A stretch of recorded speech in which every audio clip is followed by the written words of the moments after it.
Aujourd'hui, nous sommes au fort de Villeneuve-Saint-Georges. Le fort de Villeneuve-Saint-Georges, c'est là où on forme tous les jeunes sapeurs qui incorporent les pompiers de Paris. C'est là où on les forme pour ensuite qu'ils aillent en compagnie incendie pour aller aider les gens. Aujourd'hui, nous sommes avec le sapeur Clément qui, lui, est déjà à 4 mois de formation. Il va nous expliquer un petit peu son ressenti, comment s'est passée sa formation, parce qu'en plus, il arrive à la fin, donc il pourra nous en parler, c'est très bien. Et également, il va nous donner un petit peu son parcours. Bonjour, est-ce que tu peux te présenter ? Oui, donc je m'appelle Clément, j'ai 24 ans, je viens de Toulouse. D'accord, Toulouse-Paris, ça va ? Oui, ça va. Pas trop dur ? Non, ça va. Je suis originaire de Paris, donc j'ai fait quelques années ici. D'accord, un petit retour aux sources. C'est un petit retour aux sources pour moi. Donc Toulouse, on recrute dans la France entière. Toulouse, moi je suis de Nice, donc il y en a qui viennent de Lille. Et c'est ça qui fait un petit peu la force de la brigade, c'est de retrouver toutes les régions de France un petit peu regroupées ici. Ça fait notre force, je pense. Qu'est-ce que tu en penses ? Oui, tout à fait. Oui. Il y en a pas mal qui viennent de villes très différentes. On en a aussi d'Avignon, vraiment de toute la France. Ouais, ça c'est bien. Concernant ton arrivée au fort de Villeneuve-Saint-Georges, comment tu l'as ressenti ? D'abord, une grande fierté au moment de franchir la voûte, parce qu'on en entend souvent parler et c'est vrai que ça fait quelque chose. C'est impressionnant. Oui, c'est assez impressionnant. Moi, c'était quelques années en arrière, 19 ans exactement, et ça fait flipper, quoi. Je m'en souviens encore. Et ensuite, ça a été un peu difficile de se mettre dans le bain. À quel niveau ? Niveau militaire, on va dire, au niveau du réveil, on se réveille assez tôt. Quelle heure ? 5h30. 5h30, ça n'a pas changé, Voilà. d'accord. Bon, après, ça pique, hein. Oui, mais après on s'y fait vite. Mhm. On s'y fait vite quand même. C'est très impressionnant de voir ce fort qui date de plusieurs centaines d'années. Il y a une histoire, quoi. Il y a une histoire derrière ça et c'est vrai que ça fait quelque chose. D'accord. Dans votre section, vous êtes combien ?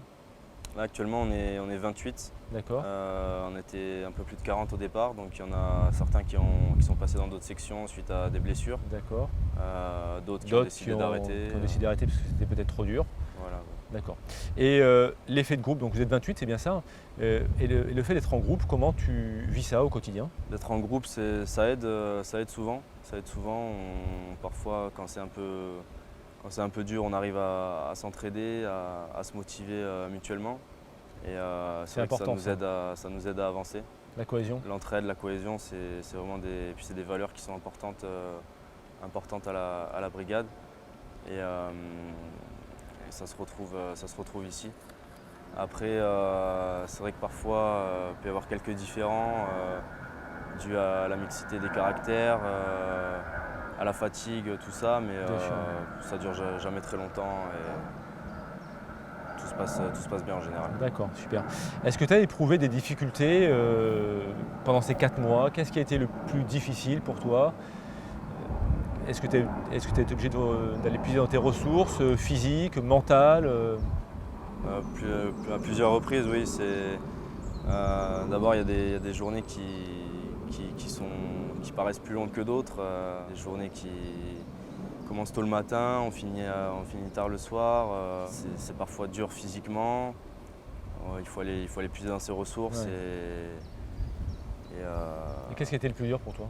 Les semaines qui sont parfois longues. C'est la famille ? Qui sont dures.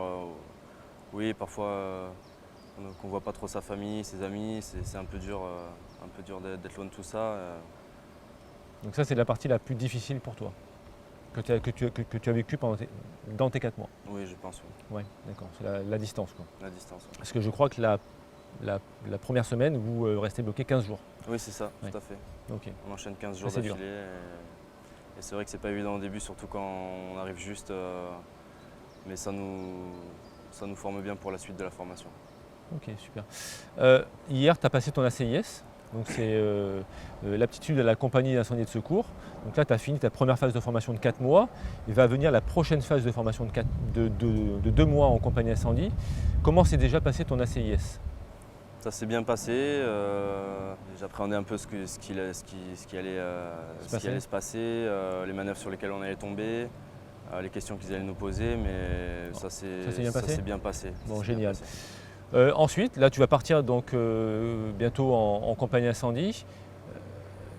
Qu'est-ce que tu ressens? Ça te fait peur? Comment tu ressens le départ de Villeneuve-Saint-Georges pour sauter cette fois dans la vraie vie, hein? Bah, c'est un peu mitigé. D'un côté, j'attends ce moment avec impatience. C'est l'aboutissement de 4 mois de formation et c'est ce qu'on attend tous. Et d'un autre côté, j'appréhende un peu. La vie en caserne? La vie en caserne, tout ça, comment ça se passe là-bas. Mais je suis très content d'être là et j'attends ça avec impatience. Merci beaucoup pour tous ces éléments. Je ne vais pas te rassurer en te disant que quand on arrive en caserne, c'est pas facile, c'est clair. Il y a des difficultés parce que dans la caserne, il y a déjà un noyau, hein, qui est là, des pompiers qui ont déjà travaillé ensemble, etc. Et quand on arrive jeune sapeur, on a un petit peu le maillon faible, entre guillemets. Et au fur et à mesure, si tu connais ton travail, en quelques mois, tu vas pouvoir entrer dans ce noyau dur et tu vas certainement t'éclater comme beaucoup de sapeurs-pompiers de Paris se sont éclatés et s'éclatent encore.